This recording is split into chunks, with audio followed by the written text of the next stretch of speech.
All right, let's take a look at number one. Make a bet. I'm going to use variable b. All right, we're going to roll 3 dice. And if those 3 dice are all the same, then we win 3 times the bet. So I'm going to use W to keep track of the winnings or losses. W will be the outcome for the bettor. All right, so this question here, if P equals Q and Q equals R, that will guarantee that all 3 are the same.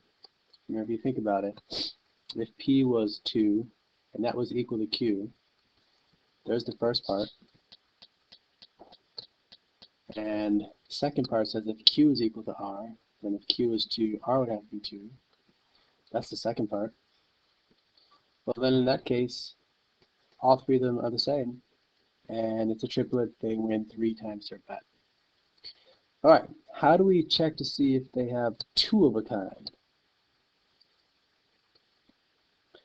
So if it's not a 3 of a kind, then they got something else. Let's see if the else is a 2 of a kind. All right, this will do it.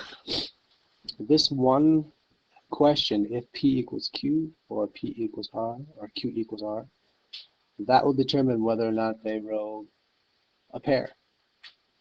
We're wondering, how does that do it? Well, we've already established that something else is in play here, so all 3 dice are not the same. If all 3 cannot possibly be the same, then what happens if P and Q are equal to each other? P might be a 3, Q might be a 3, but R can't be a 3 because we've already checked to see if all 3 of them were the same. And we said no, something else is happening. So if that's true, we've got a pair. R will be the dice that's not the same as the other 2. On the other hand, if this is true, then that means that, for example, maybe P is 3 and R is 3, but Q won't be the same. And finally, if Q and R are the same, then that would result in, for example, Q and R are both 3, but not P. So you see this question, if P equals Q or P equals R or Q equals R, since we've already established that we don't have a 3 of a kind, if any of those are true, then we'll have a 2 of a kind. All right, so if we have a 2 of a kind, then the person will win twice of their bet. So 2 times B will store it in their outcome W. And if we didn't have 2 of a kind, if we didn't have 3 of a kind, then that means there were no matches and the person will lose.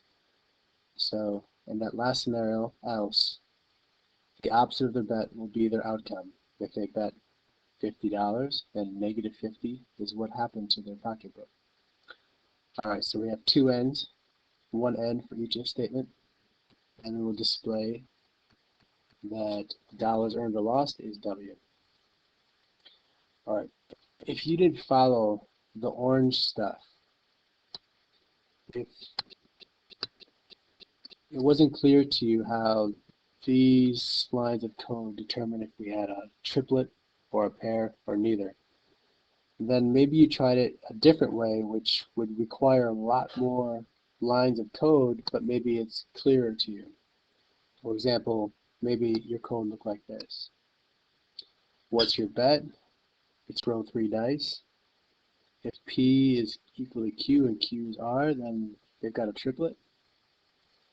Now let's check for a pair. If P is equal to Q, but R is not equal to those 2, then that's a pair. P and Q is a pair. We can do if then end, and then do another one. If Q and R are the pair, and P is the odd dice out, then that'll be a pair, end. Or if the P and the R are the pair, and the Q is the odd dice out, then that would be a pair, end. They win twice their bet. And then for the last statement, we would have to ask if none of the 3 were the same. If P wasn't Q and Q is not equal to R and P is not equal to R, and that would guarantee that none of the dice are the same. then whatever the bet was, they'll lose that money. So their outcome W will be a negative B. You can see that was a lot more clunky, a lot more lines of code, 3 or 4 separate if-then statements.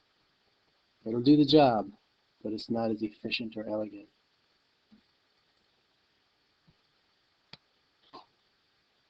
This is much more succinct, more efficient. This is a better program. And if any of you have one that you think might be better than this, please let me know.